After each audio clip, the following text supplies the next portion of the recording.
Olá, amigos! Hoje estaremos falando sobre vício redibitório e sobre a evicção. O vício redibitório, senhores, está inserido a partir do artigo 441 do Código Civil e vai até o artigo 446. Então vamos para a definição do que é o vício redibitório. O artigo 441, o caput do artigo 441, traz a definição com precisão. O que diz o artigo 441? Estou aqui com o Código Civil e eu vou ler para os senhores. Olhem bem.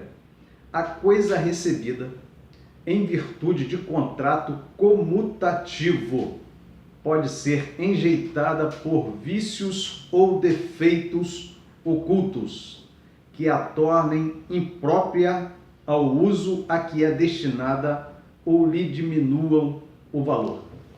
Então aqui está a definição do que é vício redibitório. O vício redibitório é quando se compra um produto e que este produto apresenta um vício oculto. Então o comprador ele não tem conhecimento sobre aquele vício. Exemplo disso, um carro. Um automóvel, né? O indivíduo vai na agência, compra um automóvel 0 km e um mês depois ele apresenta um vício no motor do veículo. Ele para de funcionar inesperadamente, abruptamente, simplesmente para de funcionar o carro, sendo que aquele comprador não tinha conhecimento de que tinha aquele vício que é oculto. O fato de não ter conhecimento torna aquele vício oculto. Então é simples assim, amigos. Vício redibitório é um vício oculto. Está contido no artigo 441 do Código Civil.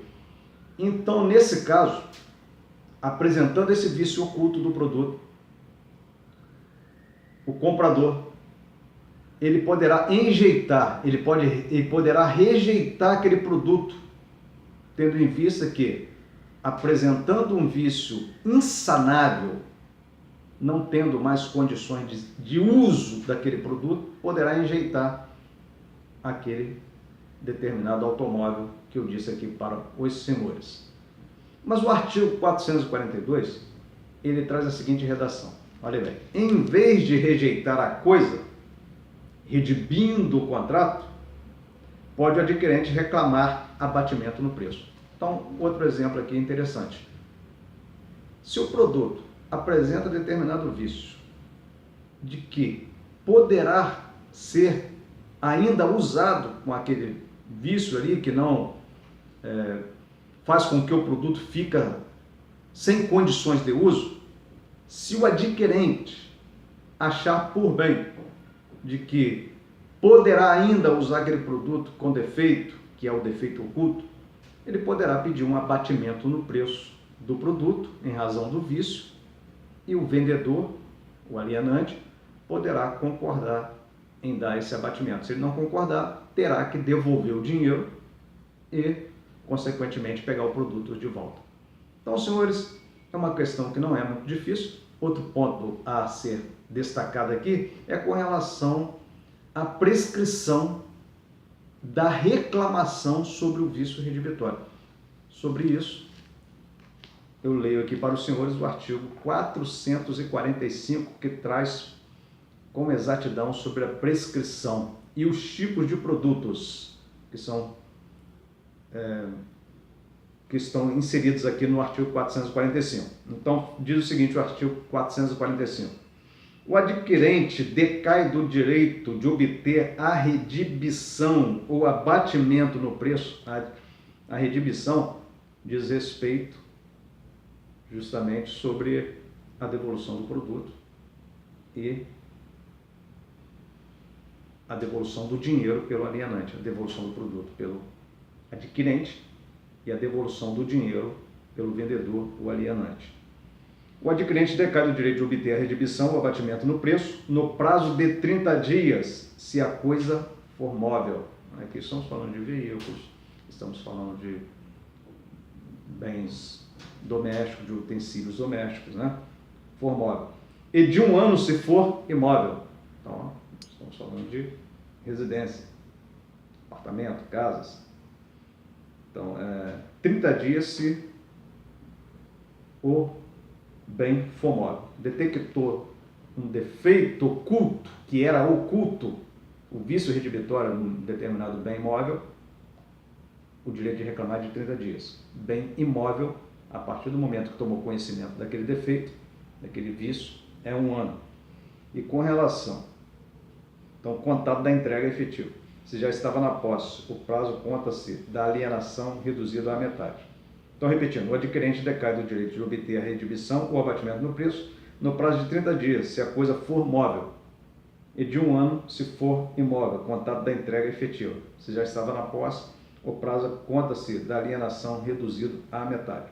Quando o vício, por sua natureza, só puder ser conhecido mais tarde, o prazo contar-se-á no momento em que dele tiver a ciência, aquilo que eu falei anteriormente, até o prazo máximo de 180 dias, em se tratando de bens móveis, e de 1 ano para os imóveis.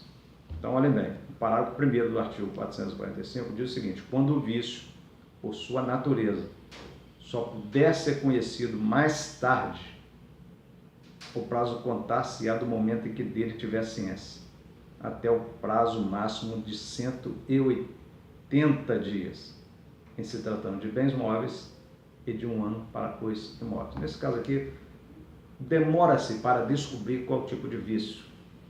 Leva lá na garantia, faz várias avaliações, devolve de novo o bem e depois descobre o vício mais tarde. Então, aí já muda o prazo, é de 180 dias para bens móveis e de 1 ano para bens imóveis.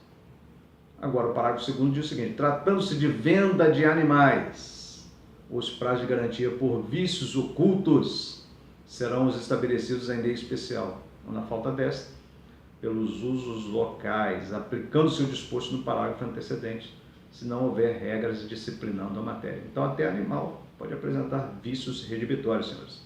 Então, vamos lá sobre a evicção. O que é a evicção?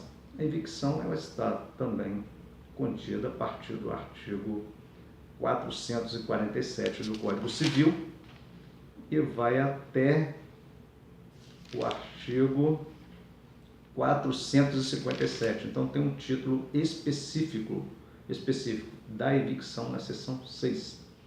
Então, da evicção, a partir do artigo 447. Então, o que diz a evicção? A evicção aqui, senhores, no caput do artigo 447, diz o seguinte: nos contratos onerosos, o alienante responde pela evicção.